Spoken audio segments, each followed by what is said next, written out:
What's up, everybody? It's Alex from Heavy New York. We got another awesome phone interview. Today we are here with Monstrosity. Thank you, Lee, for the call today. No problem. How you doing? Doing good. I was just checking out the newest single today. It is absolutely a brutal death metal song. Your newest record, which is the first album to come out in over a decade, The Passage of Existence. How was the recording for it and everything been? Good. Real good. Yeah. Being that it was... Definitely Oh, sorry?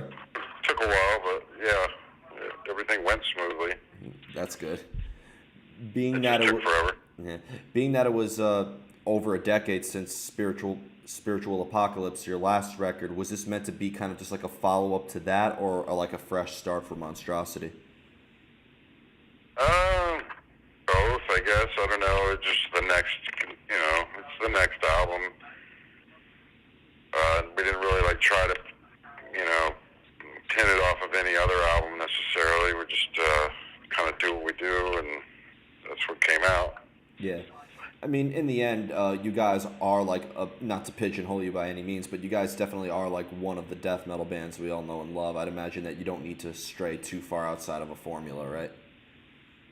Yeah, to me, I like it when a band, sticks to what they do and are good at what they do and stick on a path rather than, changing. Like if you're going to change too much, you should probably change the name of the band is the way I figure it. But, Yeah. there's nothing wrong with experimenting and stuff too, which, we do. But the main, gist of the band is still the same. And so we like to keep it that way.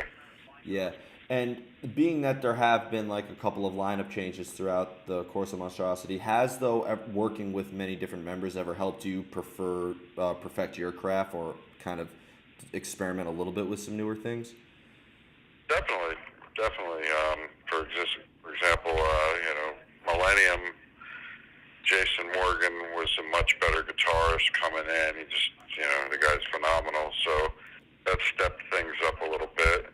And then for the third album, In Dark Purity, we had Jay Fernandez help me write a lot of the stuff, and he kind of brought in a different twist, with some of the material.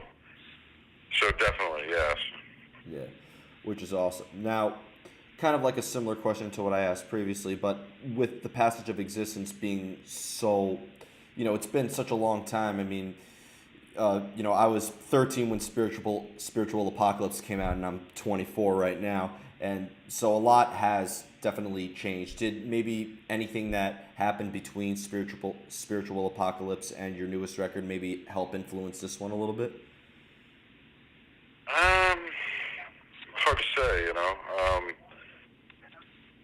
having Matt Laporte help on Spiritual Apocalypse, just trading ideas with him, definitely, there's still things that I learned from him that I'm using now. So in a way, at the same time, we really, it wasn't like it was forgotten either, we've been steadily working on everything, and there's always been a plan to move forward. It was never a case, Yeah. anything else.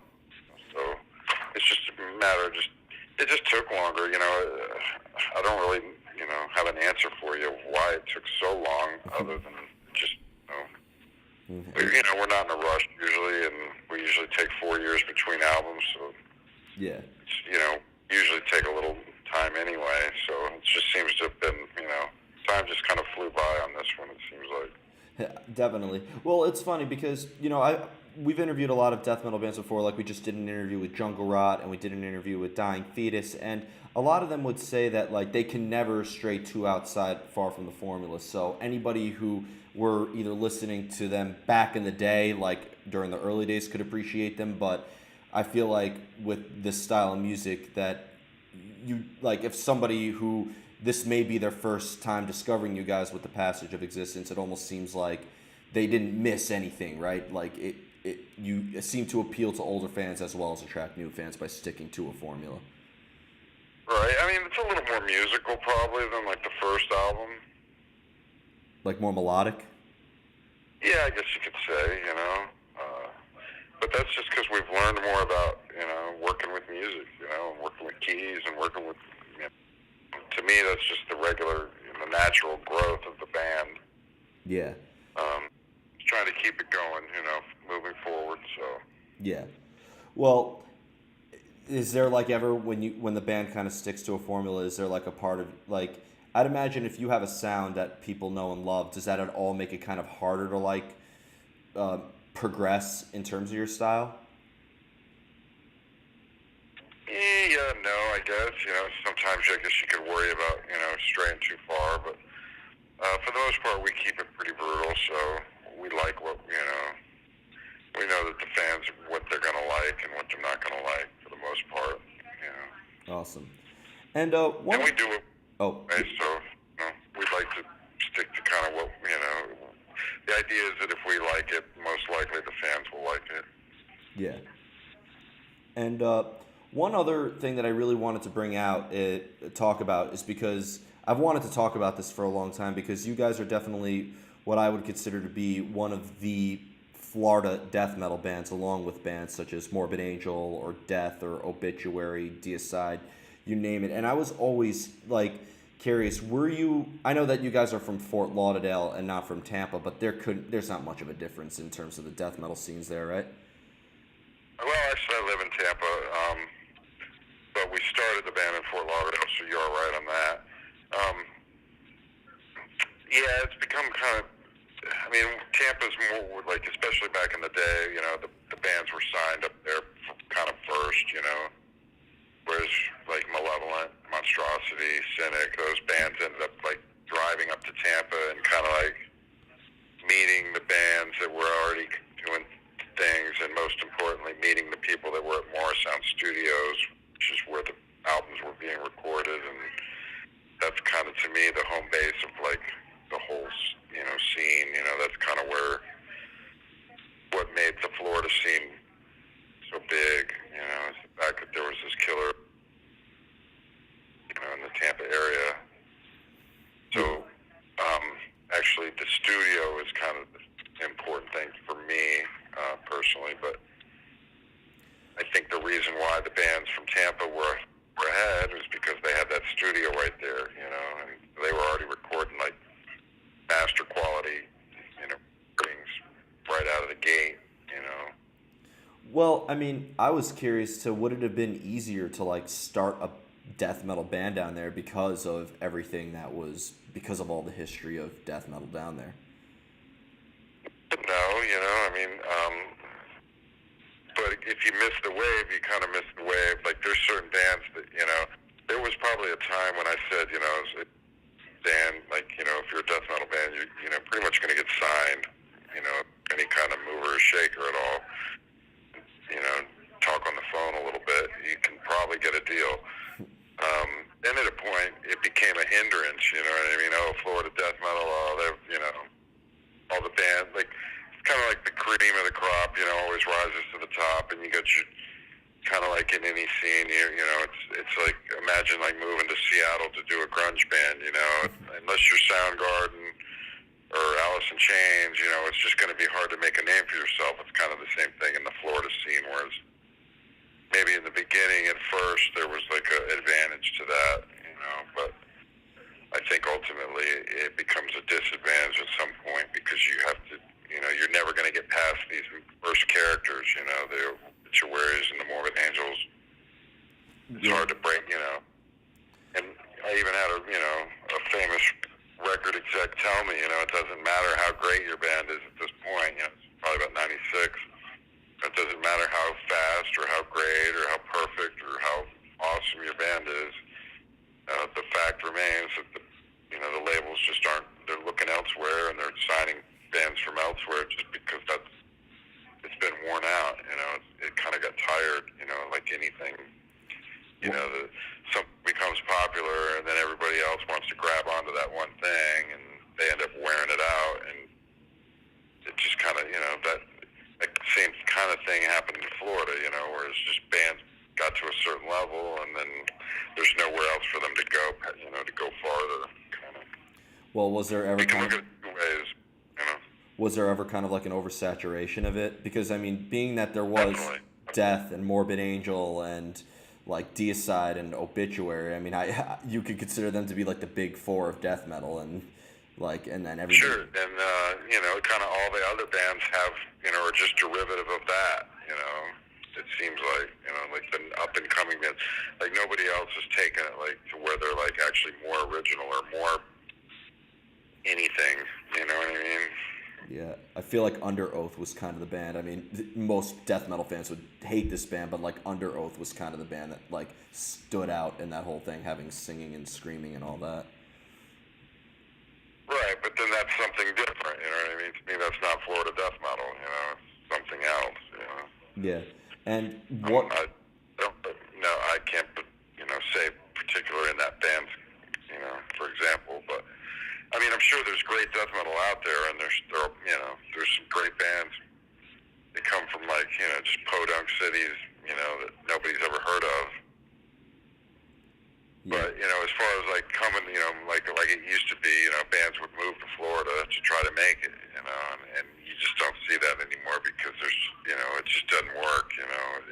It might have worked for a short period of time, but for the most part, at this point, with the internet and everything, it's about yeah. making waves on your own. You don't really need to be in a particular place. I guess that's good. To be honest, I guess some people were thinking about moving to Sweden just because of the history of metal down there. Right, there's no point, if it's more about, just, all that energy you would spend moving to Sweden, just use that energy and just send your tape out to more people and get on the phone and talk to more people and, like network like 10 times more than you were before. Absolutely. To me, that's my advice, instead of doing all that, just spend that energy, on the phone and on the internet. Yeah. Because that's really about, is making people aware of what you're doing. Yeah. Was the Florida death metal scene at all ever taking like inspiration at all from like the Gothenburg death metal scene with bands like At the Gates or The Haunted at all, or was that like a completely separate thing? Because Definitely not, because those bands came way later. The Florida scene had already hit by that time. really, Bands that we would be looking at would be Entombed, Dismember, Carnage, Nihilist. Those were the Swedish bands. Those bands you mentioned are kind of a later scene, more melodic kind of thing, a wave that came later. okay, So the original Florida scene, I would say no. okay. Um, And is there at all, kind of like the final question regarding this, is there at all like a Florida scene at all now at all, or is it more or less kind of just like a legacy sort of thing? well, to kind of go broader on the subject, back when, we were young, before kind of as the Florida scene was emerging, the Bay Area thrash scene was the big scene out in LA, or not LA, but San Francisco and California, I guess. That was kind of where the bands were focused. So when the Florida scene hit, it was kind of a surprise just because we didn't think it would hit. But in a way, it makes sense because New York and LA are kind of already been, saturated with bands. So Florida was kind of like that other place, in between that had a possibility to grow. And again, I think it's down to the studio, which now the studio's no more. Trans-Siberian Orchestra guy bought more sound before he died, so that studio's no longer there. Oh wow. The studio that we went to on this album, Audio Hammer, is over in Orlando, Sanford area, which is over on the East Coast.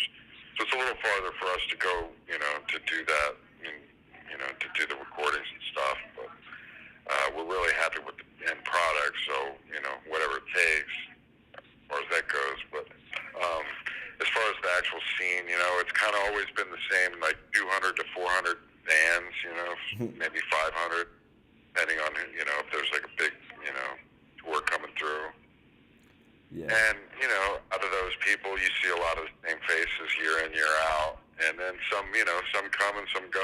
There's always people that are coming into the scene that are new and kind of just experiencing it all. And some of them hang out and still there. And then others kind of drift away and move on, and you don't hear from them ever. And then, it's just kind of, and of course, all the legacy bands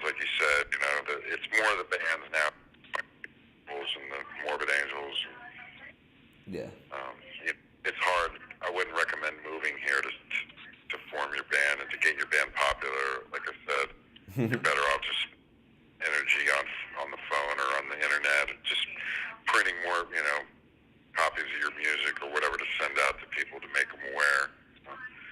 Um, Absolutely. And before we go, I want to thank you so much for your time. Just anything we could be expecting? The Passage of Existence is supposed to come out in September. Is there just anything we could be expecting tour-wise for this new record cycle? we're still working on some things. We got some scheduling issues with our singer, so we're still trying to work that out. But aside from that, we're just ready to get this album out and have people hear the whole thing. Finally, it's coming. Finally coming after so long. We're just finally happy to get it out there. Yeah, we're happy to finally have some new Monstrosity after 11 years. And Exactly. yeah, but thank you so much for your time. New songs next one, so Sorry? hopefully the next record won't take so long. Yeah, well, I guarantee you it'll be worth the wait. You know what I mean? After hearing the first single, I think it's going to be worth the wait. Excellent, brother. Appreciate it, man. Yeah, thank you so much for your time, everybody. We are here with Monstrosity. Be sure to pick up their new record, The Passage of Existence, coming out very soon via Metal Blade Records. We'll see you next time on Heavy New York, everybody. Thanks. Take it easy, Lee.